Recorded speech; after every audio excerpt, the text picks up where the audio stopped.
In some previous videos, I talked about how to start learning graphic design. Did you start yet? Then in another video, I talked how to get better in your skill. But what about showcasing those skills and applying to jobs? And here comes the king of all the design tasks, creating your portfolio.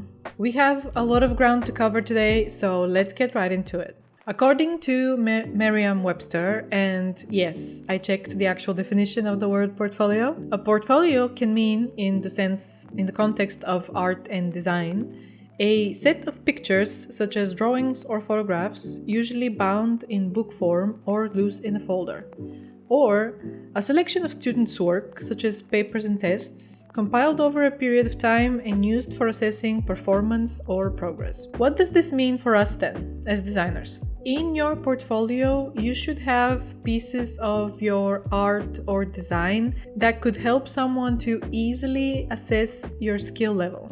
Lately, I don't know, in the last decade or two, it has become a little bit more complicated than that. But in its core, a portfolio is a place or a medium that you show your skills with. You show what you can do. Nowadays, a portfolio will most likely help you to convert the prospect into an actual client that will use your services. This leads to the next point of having your portfolio. Who will be looking at it? It is very important to design your portfolio with the people who are going to hire you in mind. So it's very important to establish, are you applying for a full-time employment somewhere? Or are you going to freelance? Also, are you applying for maybe an in-house, in a company design job, which means that you need to maybe have worked a little bit in that niche or sphere of services or products? Do you want to work at an advertising agency or a brand design studio? Or do you want to have clients that would work directly with you? In all of these cases, your portfolio might look a little bit different because of those different types of people in the companies. They are gonna look for different types of information in your portfolio, right? So let's say in the first case, if you're applying for a full-time employment somewhere at an agency, let's say, your portfolio will most likely be looked by a more senior designer or maybe art or creative director. And for them, it is important to see, do you know typography? Do you know layout? Basically, have you mastered the design fundamentals? And if it's like an advertising agency, can you make things pop for lack of a better term? Do you know marketing maybe a little bit? Can you sell products a little bit better with your design and stuff like this? In the other case, if you decide to go freelance, the prospects or your future clients that will be looking at your portfolio, they could be all types of people, but they're looking for someone to solve their problem. This could range from designing flyers for, a small company to creating a whole brand identity for them. The question is, who is your maybe targeted specific client? And you need to think of them as the target audience that you're designing your portfolio for. Just like we design other materials for our target audiences, this is the same basically. If you're targeting more small businesses, you need to have that in mind. If you're targeting more luxurious businesses, you need to have that in mind. Are you targeting more female owners, or maybe the industry that you're targeting is more male dominated? Do they make packages, products, or are they tech and software development industry? What you need this information for is so that you can better show your potential clients why they should hire you specifically for their business. So in each of these cases, for your target audience, you might take different approaches to present your work. So I want to talk about the platform for your portfolio. Just like in that first dictionary definition I mentioned, a portfolio was once a bound book or a piece or pieces of paper in a folder. And I don't know how much this is done anymore, but lately the most logical way to present your portfolio would be online, because everything is digital nowadays anyway. Plus, you can target people who are not in your vicinity. Like, you don't need your printed materials to go and show them directly. You can just send a link and they can see it online. Like, that makes the most sense to me. With that said though, some people do prefer maybe the look of how a book or a booklet looks and how to present their work, maybe in a editorial style or something. And so I propose a compromise here, and you can create a PDF that can either be like scrolled up and down, or, and this is also like a super nice way to have your portfolio be maybe different than the others, is to create an online flipbook from that PDF. What cases is this most appropriate for? I think this might be most appropriate for if you're applying to agencies, especially if you have a lot of print materials that you've designed, because it is possible that they will be looking for exactly this type of skill from a designer. And it's also possible that this is the main work that you will be doing in those agencies, right? I could also see the benefit of having a couple of different presentations like that, either PDF or flipbooks, with a different set of projects in them to send to different types of clients. Let's say someone has approached you regarding like a branding project, so you send them the presentation for your brand designs, while someone else has approached you for maybe creating some social media templates for them, and you send them the presentation with your digital assets projects in it. It would all depend on what work and clients you want to attract, and also like what work you want to create more of. In general though, I would recommend creating a website for yourself. A website is good because you can update it as frequently as you want. You can add or remove projects, or you can add a blog if that's what you want to do, if you want to write additional like information for clients. You can add a contact form directly from your website to your email. Something to have in mind though is your website is not another design project. So make it easily digestible. Do not go overboard maybe with design and like animations, and don't make it cluttered. Make it easy to follow, easy to use, easy to find your information, easy to find your projects and understand your projects. This is what the website is for. It's not to show your web design skills. Usability, good usability can definitely make an impression on hiring managers or future clients. And it will tell them that you're a professional who knows what they're doing, even if you do not.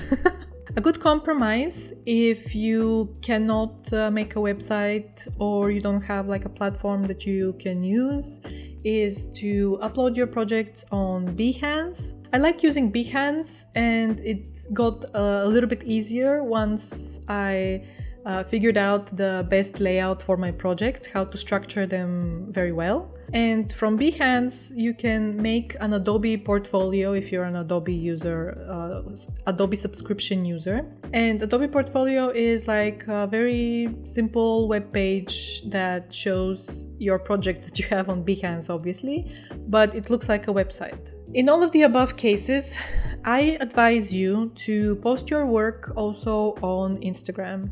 The Instagram algorithm can make you reach people that you might not have been able to reach without it. All right, we figured out who our target audience is and chosen a platform to showcase our work on. What is the necessary information one needs to include in their portfolio? Start on your homepage with a little bit of information about you and your skill. Not an about info paragraph that you might want to include. No one needs to know about your where you graduated or your favorite color or favorite pizza topping or something like this. Write a very short, concise, and sweet 2 to 3 sentences info about what your design skill is, who you are serving, with these services, and that will basically serve as your like elevator pitch.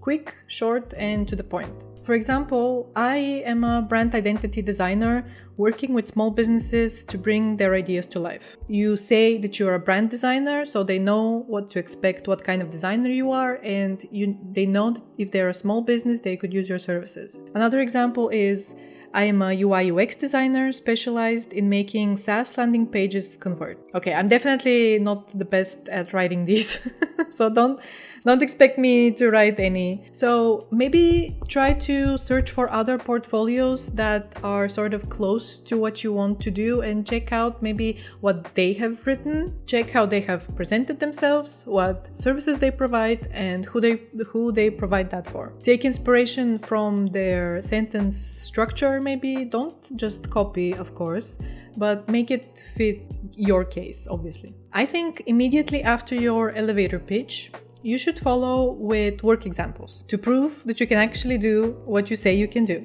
Now, if this isn't a portfolio with which you will be applying for full-time jobs at agencies, for example, this is it.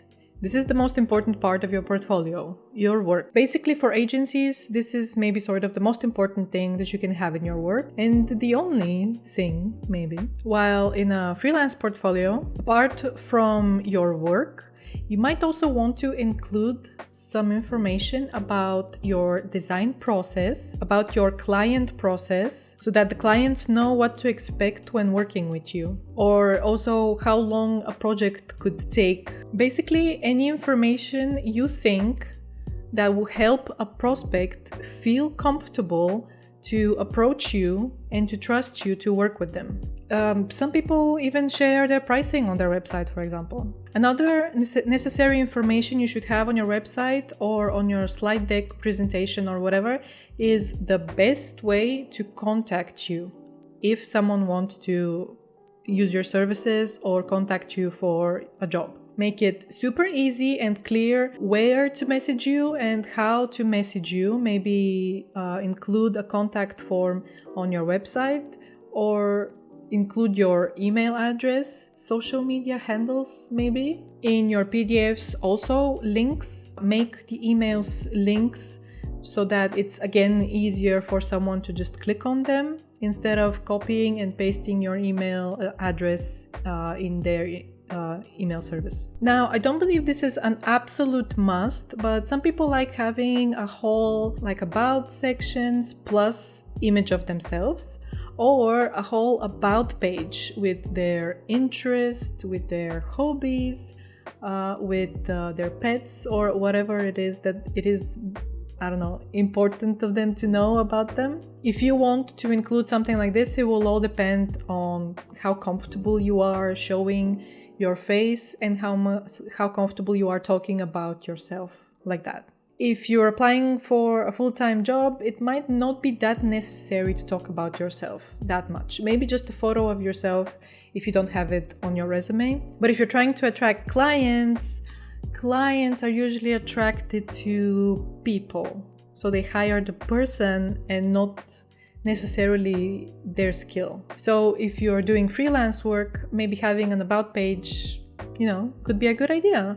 Talk a little bit more about yourself so that if someone with the same interests maybe can resonate with that thing about you, and you can connect in that way. What I don't think is necessary, or even like you shouldn't even include it in your portfolio in general, is tools you can use and like how proficient or fluent you are in them or something. Forget all the progress bars, forget the Adobe logos, and forget all the soft skills. Tools can be learned. How proficient you are in a tool or a skill can be seen through your portfolio. And those progress bars for skills, for tools, are just like, I don't think you can actually gauge how much of a tool you know. So yeah, just leave them out, please. Just like in any branding project, your portfolio website should have like consistent design throughout, like color scheme, fonts, the imagery or illustrations should be of the same like family. Even if your preferred style is like minimalistic, try to keep it consistent because it shows professionalism and attention to detail. With that said though, let's talk about finally the projects you should include in your portfolio. I've heard different opinions on how many projects you should have in your portfolio. And of course, like it probably depends on the case, but I could say like have 4 to 6 projects, let's say 8 at most, 4 to 6 to 8 at most. That sounds like a good number for you to show your versatility in your skill. You can later find out what works best for you, either a small amount of projects or even more projects, and then maybe you can separate them in categories if you have a lot from like, let's say, web design and a lot from like brand design. First of all, you should not include all of the work you've ever done in your portfolio. You should definitely include all of your best work. I know it is difficult to probably let go of some favorite projects you did a year ago, but you have to show that you are better 1 year later. So you have to let that one go. I'm sorry. Second, based on the type of portfolio you have, you might need to choose only the projects that fit your ideal client. Like we talked about, we've already established who that is. So what does that person want to see? If you're applying to a company, you might need to have projects that fit that company's niche. Let's say if it's a company that makes websites for hotels mainly, you will need to show a project or two like that. In the case of freelance, you might want to choose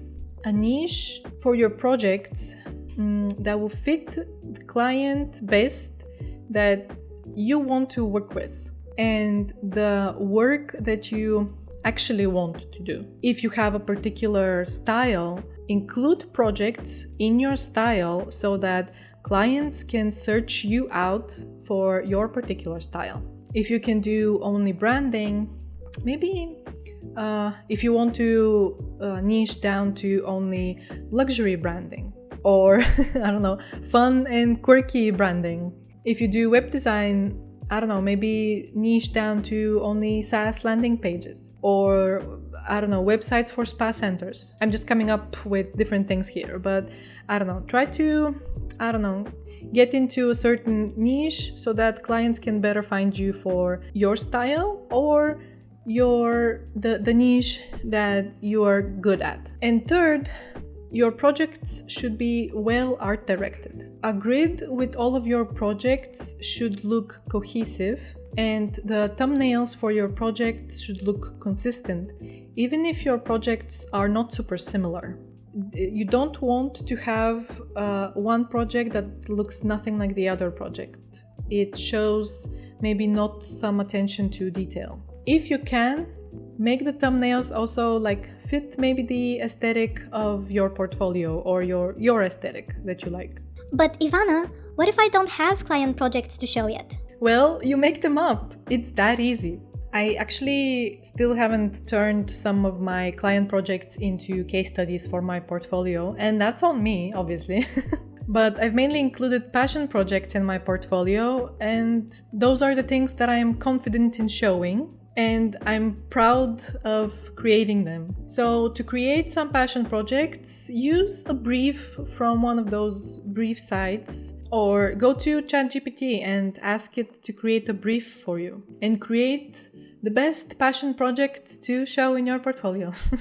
Okay, but once the project is complete, how do you describe it in the portfolio? I'm calling them case studies, but they're basically like project breakdowns. First, highlight the project goals. Start with describing what the business is and what their problem is, and how would the end goal look like. Include what your role was and what are the deliverables for the project. For example, this brand is a family-owned cafe that wants to create the cutest and most Instagrammable cafe in the neighborhood. To do that, they need a vibrant and quirky brand identity, Print materials and like interior design items that will make them stand out and be the target group's favorite place to hang out and drink coffee.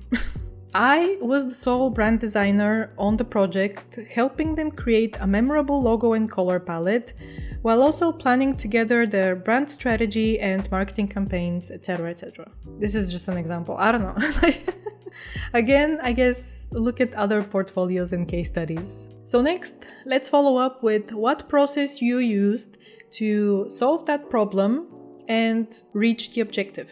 What are some methods that you used? Show your design thinking and problem solving. Maybe show initial sketches and concepts. Also, feel free to include any difficulties you might have encountered while working on that project and how you approached them. The case studies are very important in both cases. Either you're looking for full-time employment or freelance clients. So give them a bit more love, I guess. Art direct them in a consistent fashion. Describe as much as possible. But also try to not fall into the pit of you're writing a lot of text without actually saying that much. Obviously, take inspiration from other portfolios that you liked, maybe online, some other designer's portfolio that you liked. Take inspiration on how to write and lay out your case studies. After all, no one is born knowing what to do and how to do it. So looking at examples will definitely help you in the beginning if you're confused. With more projects, you will feel more comfortable and have a better understanding of what to include in your case studies, how to structure them, and so on. Last notes before we wrap this up. I want to say that creating your first portfolio will definitely take some time. It could take you a little bit more time if you want to maybe make it a little bit better in your first iteration. I definitely think that putting that initial work will benefit you in the long run. But I will be honest, your portfolio will probably never be done. Keep improving it though. Keep adding more things. Keep taking out older projects that you might have outgrown. Keep curating it and include only things that you would want to be hired for. If you want to watch some videos about portfolio feedback, I really recommend the channel Artful Ruckus, and they have like a lot of videos of art director giving feedback on graphic designer portfolios. I learned a lot from these videos and I believe they will help you too. Okay friends, with all of this said, I really hope this video helped you, and if you did, please like it and send it to someone who might also benefit from hearing all of this info. If you haven't subscribed to the channel, feel free to also subscribe if you want. Let's work on our portfolios together and let me know how it goes, Anyway, thanks so much for hanging out today and I'll see you in the next one. Bye!